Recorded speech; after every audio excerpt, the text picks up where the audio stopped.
Welcome back, listeners, to the Intergalactic Insider Aftershow. You ready to go deep? Because we are about to take a deep dive into episode 28. It's going to be a fascinating one. Oh, yeah. Buckle up. We are heading straight into the Goblin's Pit Nebula. That's right. We're going to unpack that interview with Nadir from episode 28. She's a Skulthorian black market vendor.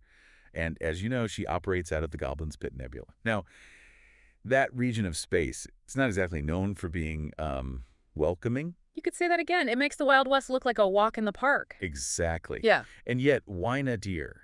She just navigates this chaotic world with a smile on her face and a talent for making deals. She's as sharp as a Zorbidian blade. And willing to let us peek behind the curtain. Yeah. Which is rare for someone like her, at least. Total access.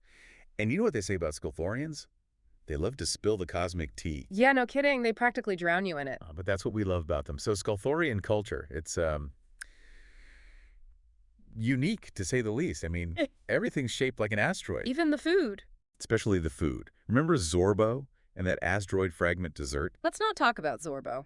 Or that dessert. Right. But in all seriousness, it really gives you a new appreciation for a society that has to survive in one of the most volatile corners of the galaxy. Yeah. Imagine dodging pirate raids before you even hit puberty. And she did it all with a smile and a knack for negotiation. It makes you wonder about the role of humor in all of this.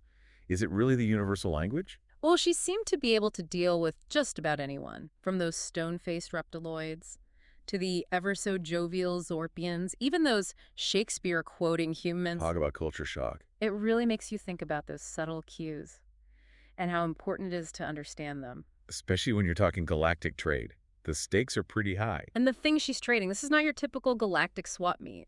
You could say that again. We're talking ancient Earth artifacts. Ancient Earth artifacts. And she actually had an original iPhone. Wow. I haven't seen one of those in cycles. And of course, Zorbidium, as we mentioned, super rare. Oh, yeah. Harder to find than... That's a good analogy. Well, you tell me. You're the expert. All right. Harder to find than a four-leaf clover in a black hole. There you go. And get this. A Zorganian mind-reading amulet. Now, that's what I call a conversation starter. Makes you wonder about these black markets. Are they just inevitable in a galaxy this big? I mean... That's a really good question. We have all these regulations and trade agreements. Right. But are we just kidding ourselves? Just trying to control the chaos. Maybe. Wonder Nadir's business, though. It shows there's a demand for this stuff. Stuff that's a little outside the lines. Exactly. And it's fascinating. You know, it's not just about breaking the rules. It's about how the galaxy really works. Supply and demand on a cosmic scale. Right.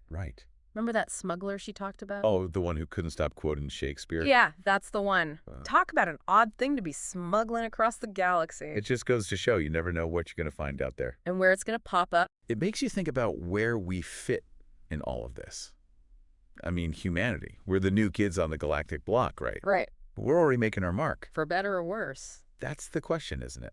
So what can we learn from someone like Nadir? What do her experiences tell us about ourselves and our place in this crazy cosmos? Big questions. The best kind. I'd say so. On the one hand, she's proof that we can make it work. Bridging those cultural divides, making deals. We're not as alone as we might think. But then again, there's a reason black markets exist. Right. It kind of makes you wonder, how effective are those galactic systems anyway? Yeah. It's complicated. That's what makes it interesting, though, right? And that's what Intergalactic Insider is all about. And speaking of complicated, this week's Cosmic Conundrum really got me thinking. Yeah. What about you? Oh, definitely. Always gets the gears turning. So the question was, if you could swap consciousness with a being from a totally different world, would you understand each other better? Or would you end up losing yourself? It's a tough one. On the one hand, you'd be experiencing their thoughts, their memories, their emotions. Walking in their shoes, basically. Imagine the possibilities. No more misunderstandings, just pure, unfiltered connection. It's tempting, isn't it? It is. But then there's that other side. The risk. Yeah. What if you lose yourself in the process? It makes you wonder what self even means. Right. Is it something fixed? Or is it more fluid than we think? Philosophers have been debating that for millennia. And probably will for millennia more. It's a bit beyond the scope of this deep dive, I think. Probably a good thing. We could go on forever about that one. Seriously. But I do think Nadir's story is relevant here. She may not be swapping consciousnesses, at least not that we know of, Right. but she is navigating all these different cultures and perspectives. And she's doing it successfully. Exactly. Maybe true understanding. It's not about becoming someone else entirely. It's about being open to their experience, listening, learning. Adapting. Exactly. Which, coincidentally, is exactly what Nadir excels at. It's a good lesson for all of us, especially as the galaxy gets more and more connected. Couldn't agree more. So, to our listeners, if you haven't already, check out episode 28. Hear it straight from Nadir herself. It's a wild ride, and it might just change how you see the galaxy. Until next time. Keep exploring.